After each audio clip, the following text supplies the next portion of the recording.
Cherie Hansen here. Thanking you very much from the bottom of my heart. If you are watching this on my YouTube channel, I do encourage you to come on and subscribe to my YouTube channel. I spend hours every day reading, watching videos, researching, trying to find the path through quantum physics, the intersection of the Essenes and the mystics and the Buddhists and the Catholics. And, the big question for me as I'm on this quest is, what is my path? And part of that path has been to come at things with the beginner's mind. It's like learning a new language.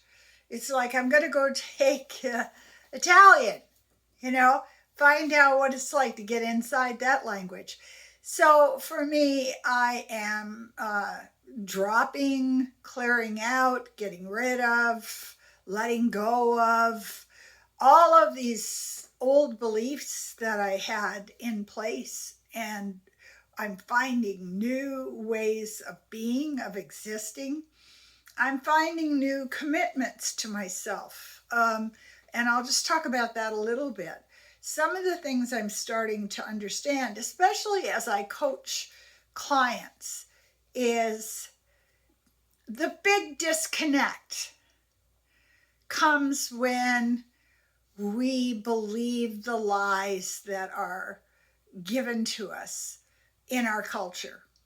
So the more I don't love myself, the more I feel like I was on the assembly line, and whoever was supposed to inspect the assembly line that day was a little bit stoned. So they let me get through, but there's basically something wrong with me. So much of my life was spent in this headspace of perfectionism and who is entitled to be in a place where they can attract love and success and this beautiful promise of the garden in the desert. And I've come to the place where I understand that a lot of that vulnerability in my life has come from my own inability to love myself, to love who I am, and to say, as if I were a very kind and nurturing mother to myself, oh, look at you, aren't you cute? You're having trouble with that. You're falling over, you're hitting your head. That's all right. You'll get it eventually. So today I was listening to, Carolyn Meese on Gaia, and I spent hours listening to her. Now, to tell you how that shows how I've grown, when I first came across her, I didn't like her voice because she seemed too aggressive to me. So I just put aside all of her wisdom because I'm too fragile as a person to be in a place where I'm hearing a voice that's causing me to be triggered. This is what a child does. And I was a child. I was in a place where I needed certain things to happen for me to feel good about myself, for me to feel safe, for me to feel optimistic about my future.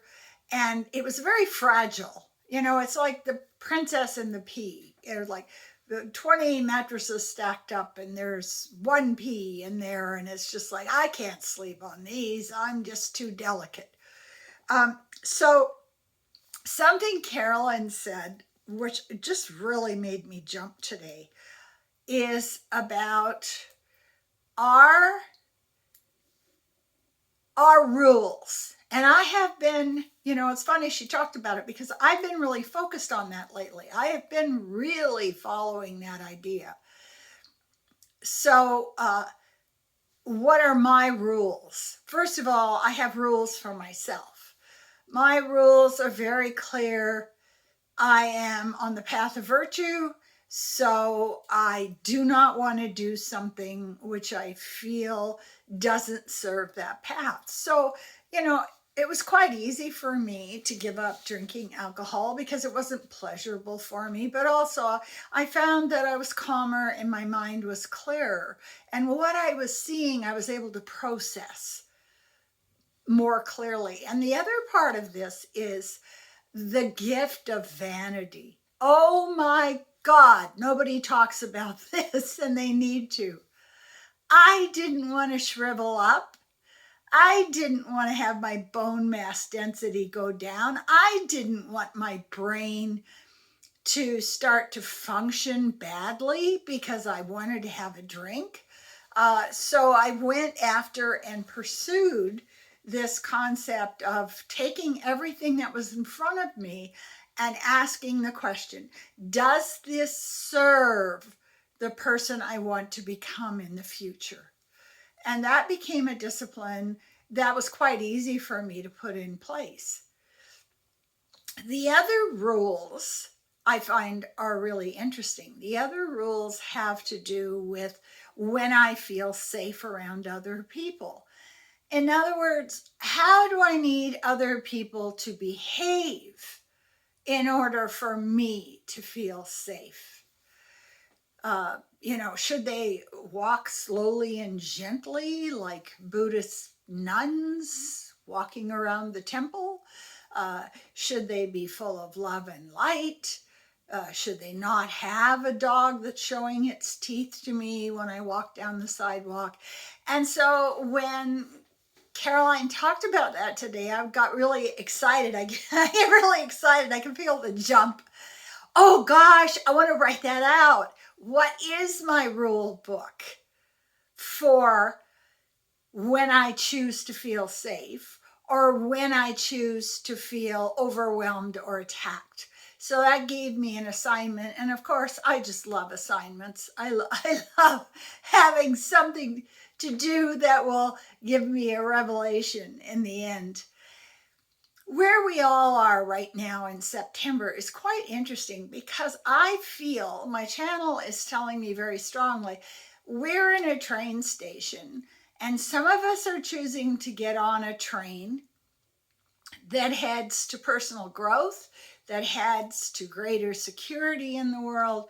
It heads to seeing ourselves as powerful, as light workers, as healers, as somebody that can ground others. And other people are choosing to react to all of the shifts that are going on, and they're going to take the train to distraction. They want to have the best booze served in the club car. They want to dress up to the teeth. They want to be entertained. They want to be surrounded by people who are mirroring their behavior, because when you have people that are mirroring your behavior, you feel like you fit in. And good Lord, we do not want to be shunned and shoved out of the tribe. We will die in the woods of starvation if the wolves don't tear us apart first. It's an ancient fear. So what train will we be on in September going forth through December is up to us. We're in a place where we are actually magicians. We're creating our reality, and this is the time we can do it. So I'm pretty excited. I mean, I put on my giraffe shirt, which shows how excited I am. That always lifts my spirits. And I wanted to share with you the feelings that this is all on purpose, and we have the skills to make ourselves into the better self, the higher self. And we have the skills to go out into the world with love and compassion. I can feel it. It's the time for it. Just want to mention to you that I do have this YouTube channel. Also, I have a blog. at my name, SherryHansen.com, which has 75,000 subscribers. And I do coaching sessions, at a distance, because I can read your energy. I can see things that have happened to you in your life, and I can speak specifically to those things that have occurred to you. You don't need to tell me because I see them. Get a hold of me. I work remotely. Like my YouTube, subscribe to my blog, and I welcome any support you can bring me on this journey. Isn't it wonderful? It's a reset. We're building the new reality on the face of the earth. And isn't it about time, baby? Thank you.